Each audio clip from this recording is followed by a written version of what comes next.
This is UF200, Understanding Violence and Safety for Women. On average, 24 people per minute are victims of rape, physical violence, or stalking by an intimate partner in the United States. More than 12 million women and men over the course of a year. October is National Domestic Violence Awareness Month.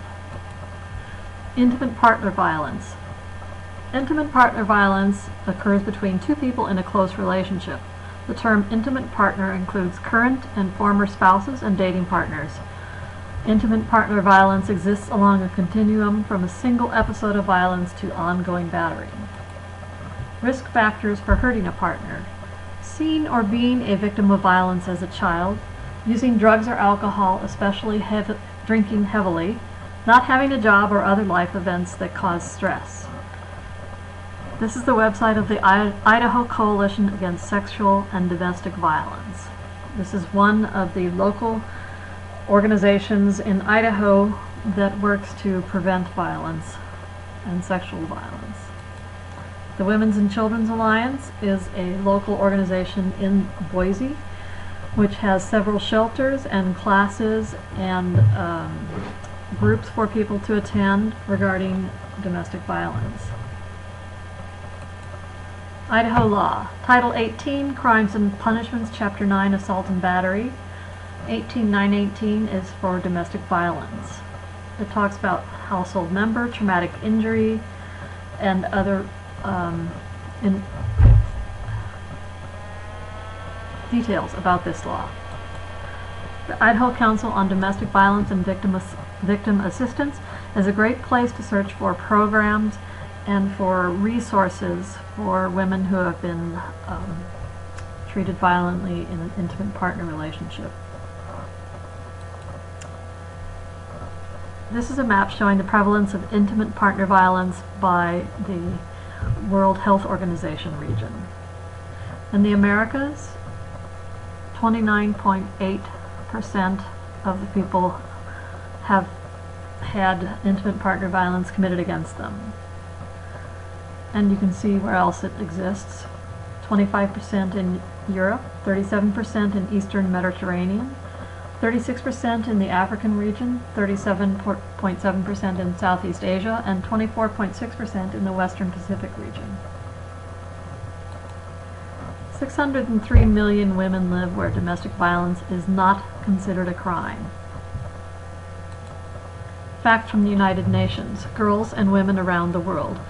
According to a 2013 global review of available data, 35% of women worldwide have experienced intimate partner violence or non-partner sexual violence.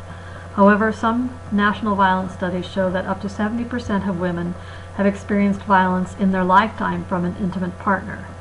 In Australia, Canada, Israel, South Africa, and the United States, intimate partner violence accounts for between 40 and 70% of murdered women. Approximately 140 million girls and women in the world have suffered female genital mutilation and cutting. In the United States, 83% of girls ages 12 to 16 have experienced some form of sexual harassment in public schools. That's a pretty astounding number. In another way that women are abused, males make more money, the gender pay gap. The median salary for women is $44,800 and for men it's $60,200. Women earn 78 cents for every dollar men make according to pay scale. The impact of the pay gap. Women are paid less than men and it adds up. Here's how much money women lose on a weekly basis due to the pay differential. Teachers are missing out on $549 a week. Physicians, nurses, and home health aides, $848 a week. Accountants and auditors, $288 a week, and retail salespeople, $181 a week. This is based on the Bureau of Labor Statistics accessed in on 5/24/2012. Now, the national organization my mother belonged to now when I was a child. For full-time, year-round workers, women are paid on average only 77% of what women are paid. For women of color, the gap is significantly wider. These wage gaps stubbornly remain despite this passage of the Equal Pay Act in 1963, the Lilly-Ledbetter Fair Pay Act of 2009, and a variety of other legislation prohibiting employment discrimination. Women still are not receiving equal pay for equal work, let alone equal pay for work of equal value. This disparity not only affects women's spending power, it penalizes their retirement security by creating gaps in the Social Security and pensions. Sexual assaults in Canada. There are 460,000 sexual assaults in Canada every year.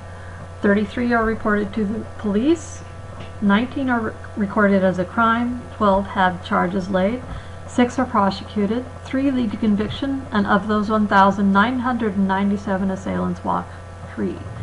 This is a 2012 from an article by Johnson, and this is published by the WCA in Canada. Sexual harassment and the European Union. More action is needed to make workplaces safe. Only 114 countries have provisions covering sexual harassment in employment. In the European Union, 55% of women have experienced sexual harassment at least once since the age of 15. 32% of these women reported that the perpetrator was somebody related to their work, such as a colleague, supervisor, or client. This is from the World Bank in 2016. Global Rights for Women. Their vision? Global Rights for Women envisions a world where women's human rights to equality and freedom from violence are fully realized. Global Rights for Women is an international leader in ending violence against women and girls through legal and systems reform. We partner with NGOs, governments, and intergovernmental organizations to draft laws, conduct transformational training of legal professionals charged with enforcing the laws, build capacity of local advocacy efforts, monitor implementation of laws, policies, and practices. Women in education. Why educating girls matters. In life, educated women have less risk of dying in childbirth, and their children have a better chance of surviving past age 5. Prosperity. Educated women get better work opportunities and pay, making economies more fair and prosperous. Healthy families. Educated mothers are more likely to provide their children with the health care and nutrition they need. The future. Educated mothers more often decide to send their children to school, continuing a beneficial cycle. Educating girls empowers them to make decisions about their bodies and life. Why do I include this section about women in education? Because in many countries, it is unlikely that women will get an education. Another way in which women can be institutionally abused. Top 10 reasons why female education is important.